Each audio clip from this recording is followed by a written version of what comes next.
Tesla Motors के engineers ने Tesla model 3 को डेवलप करते समय एक चौंकाने वाले डिजाइन को चुना था। उन्होंने आमतौर पर इस्तेमाल की जाने वाली प्रमाणित इंडक्शन मोटर्स का इस्तेमाल ना करके उसे एक नई तरह की मोटर के साथ रिप्लेस किया था, IPM सिंड्रोम।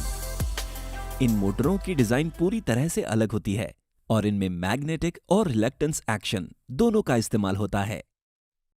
बड़ी न्यूज ये है कि टेस्ला मोटर्स ने अपने मॉडल S में इंडक्शन मोटर्स को इन नई मोटर्स के साथ रिप्लेस करना शुरू कर दिया है। ये मोटर्स कैसे काम करती हैं? IPM सिंड्रोम के बारे में क्या खास है? चलिए जानते हैं। एक क्लियर आंसर जानने के लिए पहले हमें मॉडल S की इलेक्ट्रिक मोटर को समझना जरूरी है, जो कि एक इंडक्शन मोटर है। जैसे कि आप देख सकते हैं, यहां पर जो रोटेट होने वाला पार्ट है, कंडक्टिंग बार्स का एक अरेंजमेंट है। बैटरी पैक से अल्टरनेटिंग करंट्स मोटर की बाहरी वाइंडिंग्स में फ्लो करते हैं। ये एक रोटेटिंग मैग्नेटिक फील्ड उत्पन्न करता है। फ्लक्चुएट होती हुई फील्ड रोटर बार्स के साथ इंटरैक्ट करके उन पर एक इलेक्ट्रोमोटिव फोर्स उत्पन्न करती है, जो फिर रोटर बार्स के बीच में करंट उत्पन्न करता है। इन इंड्यूस्ड करंट्स और RMF के बीच का इंटरैक्शन रोटर बार्स पर एक फोर्स लगाता है और रोटर स्पिन होना शुरू हो जाता है। इन मोटर्स में एफिशिएंसी तो होती है, पर यह और बेहतर हो सकती है। जैसे कि क्रूज स्पीड पर लॉन्ग ड्राइव के दौरान रोटर बार्स में करंट उत्पन्न करने के लिए 3% से 4% एनर्जी का लॉस होता है, जो कि बिल्कुल भी एफिशिएंट नहीं है। और तो और एक ऑटोमोबाइल के लिए उसका सबसे जरूरी परफॉर्मेंस पैरामीटर होता है स्टार्टिंग टॉर्क। वैसे तो IC इंजन्स के मुकाबले इंडक्शन मोटर का स्टार्टिंग टॉर्क बेहतर होता है, फिर भी एक मोटर टेक्नोलॉजी है जो उसी मोटर वॉल्यूम के लिए इससे भी बेहतर स्टार्टिंग टॉर्क देती है, और ये मोटर टेक्नोलॉजी परमानेंट मैग्नेट्स पर आधारित है। PM मोटर्स दो मैग्नेटिक फील्ड्स के बीच के अट्रैक्शन के आधार पर काम करती है। जब आप उन्हें एक कंट्रोलर की मदद से ऑपरेट करते हैं तो वे एक अच्छा स्टार्टिंग टॉर्क उत्पन्न करती है और रोटर में इनका कोई एनर्जी लॉस नहीं होता। एक ठोस लोहे के सिलेंडर के आसपास परमानेंट मैग्नेट्स लगाकर एक एफिशिएंट परमानेंट मैग्नेट रोटर को बनाया जा सकता है। तो क्यों ना स्क्विरल केज टाइप रोटर को एक परमानेंट मैग्नेट वाले रोटर के साथ रिप्लेस किया जाए।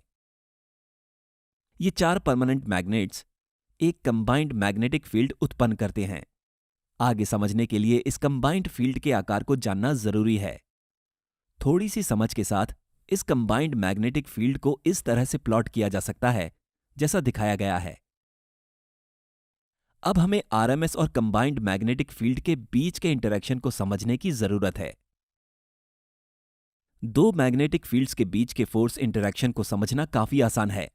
केवल ये देखिए कि नॉर्थ और साउथ पोल एक दूसरे के साथ कैसे इंटरैक्ट कर रहे हैं।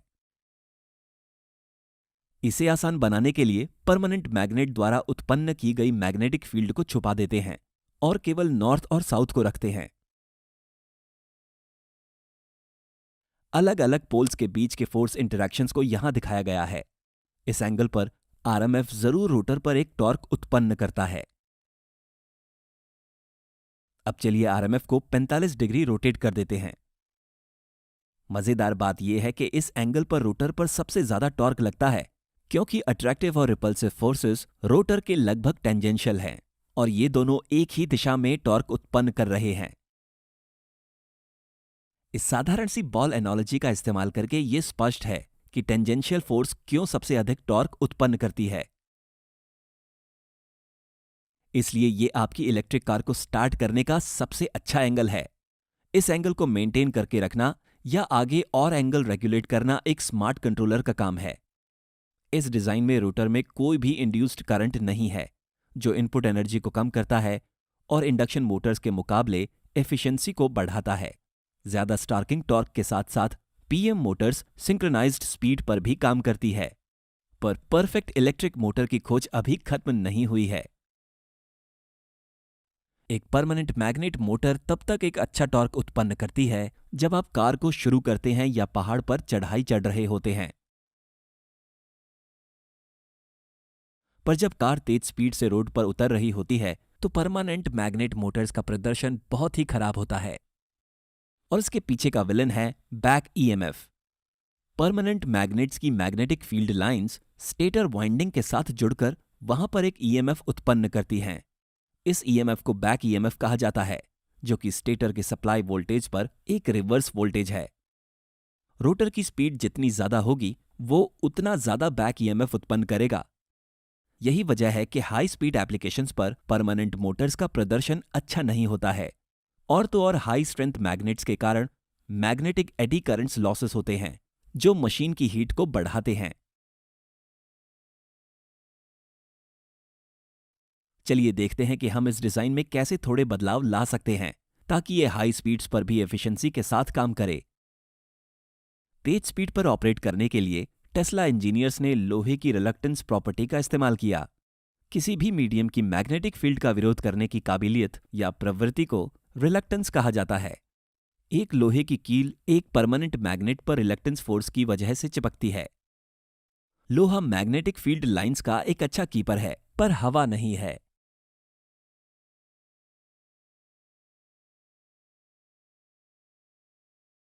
लोहे में स्लॉट्स के काटे जाने पर एक मजेदार प्रक्रिया को देखा जा सकता है। इस रोटर पोजीशन में ये रोटर एक हाई रिलक्टेंस की स्थिति में है, पर अगर हम रोटर को 45 डिग्री घुमा दें तो इसकी रिलक्टेंस बहुत कम हो जाएगी। ये रोटर की टेंडेंसी होती है कि वो हमेशा लो रिलक्टेंस की स्थिति में हो। इसलिए जब मैग्नेटिक फील्ड रोटेट होती है तो रोटर भी उसके साथ रोटेट होता है, ताकि वो हमेशा ही एक लो रिलक्टेंस की स्थिति में रहे। रोटर की रोटेट करने की स्पीड आरएमएफ की स्पीड जितनी ही होगी। इस प्रक्रिया द्वारा उत्पन्न हुए टॉर्क को रिलक्टेंस टॉर्क कहा जाता है, और इस तरह की मोटर्स को सिंक्रोनस रिलक्टेंस मोटर्स कहा जाता है। सिंड्रम्स की इफिशियंसी काफी ज्यादा होती है और इनमें ईएमएफ का इश्यू भी नहीं होता। शॉर्ट में कहें तो परमानेंट मैग्नेट मोटर्स धीमी स्पीड के लिए अच्छी होती है और तेज स्पीड पर ऑपरेट करने के लिए सिंड्रम्स अच्छी होती है।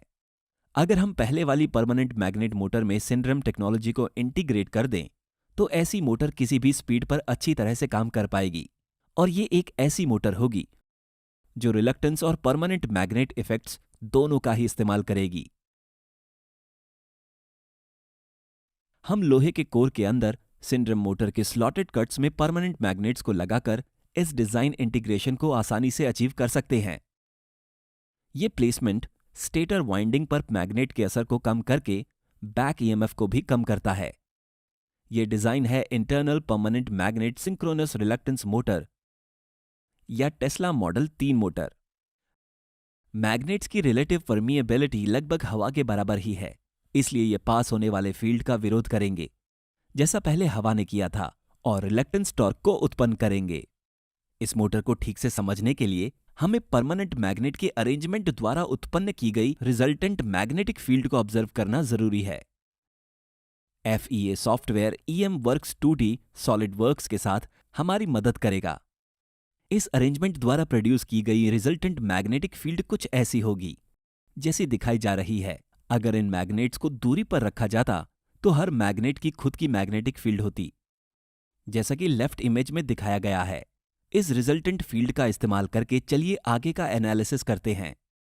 इस डिजाइन के बारे में दिलचस्प चीज ये है कि परमानेंट मैग्नेट और इस मोटर के रिलक्टेंस पार्ट्स का बर्ताव आरएमएफ की पोजीशन के संदर्भ में पूरी तरह से अलग है। चलिए इन्हें अलग अलग समझते हैं। हमारी लेटेस्ट आईपीएम सिंड्रम डिजाइन में से लोहे का कोर हटा दीजिए और केवल परमानेंट मैग्नेट्स को रखिए। इस आरएमएफ पोजीशन में परमानेंट मैग्नेट पर कोई टॉर्क नहीं लगेगा, क्योंकि इन 4 फोर्सेस के लिए कोई टेंजेंशियल कंपोनेंट नहीं है और बाकी फोर्सेस द्वारा उत्पन्न किए गए टॉर्क एक दूसरे को कैंसिल कर देंगे। अगर आरएमएफ को 45 डिग्री घुमा दिया जाए तो आरएमएफ के इफेक्ट की वजह से क्लॉकवाइज दिशा में मैग्नेट्स पर एक टॉर्क लगने लगेगा। इस एंगल पर हमें परमानेंट मैग्नेट से अधिकतम टॉर्क मिलता है। चलिए देखते हैं क्या होगा अगर हम इसे 45 डिग्री और घुमा दें। रोटर द्वारा उत्पन्न किया गया टॉर्क फिर से 0 हो जाएगा, जिससे हमें परमानेंट मैग्नेट का टॉर्क कर्व मिल जाएगा। इसी टेक्निक के लिए रोटर के लोहे वाले हिस्से का उल्टा इफेक्ट होता है। चलिए देखते हैं कैसे। इनिशियल एंगल पर टॉर्क 0 होगा, क्योंकि ये परफेक्टली मिसअलाइंड और सिमेट्रिकल केस है। जब हम आरएमएफ को हल्का सा क्लॉकवाइज दिशा में घुमाते हैं तो रोटर पर नेगेटिव और सबसे अधिक टॉर्क लगेगा। जैसे ही आरएमएफ 45 डिग्री पर पहुंचेगा, ये टॉर्क फिर से 0 हो जाएगा, क्योंकि ये फिर से एक परफेक्टली सिमेट्रिकल केस बन जाएगा। जैसे ही हम आरएमएफ को और रोटेट करेंगे तो उत्पन्न होने वाला रिलक्टेंस फोर्स पॉजिटिव हो जाएगा। चलिए अब टेस्ला के मॉडल 3 मोटर या मोटर पर मैग्नेटिक और रिलक्टेंस इफेक्ट के कंबाइंड इफेक्ट को समझते हैं। टोटल टॉर्क ग्राफ से यह स्पष्ट है कि अगर आरएमएफ का एंगल 50 डिग्री के लगभग होगा तो हमें मोटर से सबसे ज्यादा टॉर्क मिलेगा। तो टेस्ला मोटर्स के इंजीनियर्स ने यह सुनिश्चित किया कि जब आप कार स्टार्ट करें तो आरएमएफ एंगल लगभग 50 डिग्री हो, जो आपको सबसे ज्यादा टॉर्क प्रोडक्शन की गारंटी देगा। हम जानते हैं कि जैसे मोटर की स्पीड बढ़ेगी, परमानेंट मैग्नेट्स स्टेटर कॉइल्स पर एक बैक ईएमएफ इंड्यूस करते हैं। इस इश्यू को हटाने के लिए टेस्ला मोटर्स एक ऐसे सॉल्यूशन के साथ आए जो हाई स्पीड्स पर मोड़ने के लिए काफी सिंपल है। उन्होंने आरएमएफ को परमानेंट मैग्नेटिक फील्ड के ऑपोजिट अलाइन कर दिया। जैसा आप देख सकते हैं, आरएमएफ परमानेंट मैग्नेटिक फील्ड को कमजोर या लगभग कैंसिल कर देता है। इस तरह से तेज स्पीड पर भी ऐसी मोटर्स ज्यादा बैक ईएमएफ नहीं उत्पन्न कर पाएगी। इस स्टेज पर टॉर्क का प्रोडक्शन रिलक्टेंस इफेक्ट की वजह से होगा। मॉडल 3 6 पोल डिजाइन का इस्तेमाल करता है, जिसमें ज्यादा टॉर्क के अलावा 4 पोल डिजाइन के मुकाबले कोई और फर्क नहीं है। टेस्ला मोटर्स ऐसी इनोवेटिव मोटर रिलीज करने वाली पहली कंपनी नहीं है। टोयोटा प्रायस एक हाइब्रिड इलेक्ट्रिक कार ऐसी मिलती जुलती आईपीएम सिंड्रोम मोटर टेक्नोलॉजी का इस्तेमाल करती है। ये 2 आईपीएम सिंड्रोम मशीन का इस्तेमाल करती है, एक कार की मोटरिंग के लिए और दूसरी बिजली उत्पादन के लिए। मॉडल 3 और प्रायस मोटर डिजाइन में एक दिलचस्प फर्क उनके मैग्नेट्स में है। प्रायस मोटर्स सॉलिड मैग्नेट्स का इस्तेमाल करती है, जबकि मॉडल 3 मोटर्स में हर मैग्नेट 4 हिस्सों में सेगमेंटेड होता है। ये सेगमेंटेशन मैग्नेट में एडी करंट्स को कम करता है और उन्हें ओवरहीट होने से रोकता है, जो उन्हें डीमैग्नेटाइजेशन से बचाता है और मोटर को ठंडा रखकर रन करता है। मॉडल एस कारों के 2019 वर्जन में आईपीएम सिंड्रोम आगे वाले पहिए में फिट किया जाता है। आईपीएम सिंड्रोम की एफिशिएंसी लगभग 96% है, जबकि पारंपरिक इंडक्शन मोटर की एफिशिएंसी 94% होती है। इंडक्शन मोटर के रोटर की ठीक तरह से कूलिंग करना एक बड़ा चैलेंज है और ये इशू आईपीएम सिंड्रोम में मौजूद नहीं है। रिलक्टेंस के एक और फायदे के साथ इन मोटर्स में इंडक्शन मोटर के मुकाबले ज्यादा टॉर्क वैल्यू होती है। आईपीएम सिंड्रोम्स ने ईवी की दुनिया में एक नया स्टैंडर्ड सेट किया है। हमें उम्मीद है कि आपने इस एक्सप्लेनेशन को एंजॉय किया होगा कि कैसे क्लेवर डिजाइन डिसीजन ने एक प्रॉमिसिंग इलेक्ट्रिक मोटर को जन्म दिया है। हमारे सपोर्टर्स में से एक होना बिल्कुल मत भूलिएगा। धन्यवाद।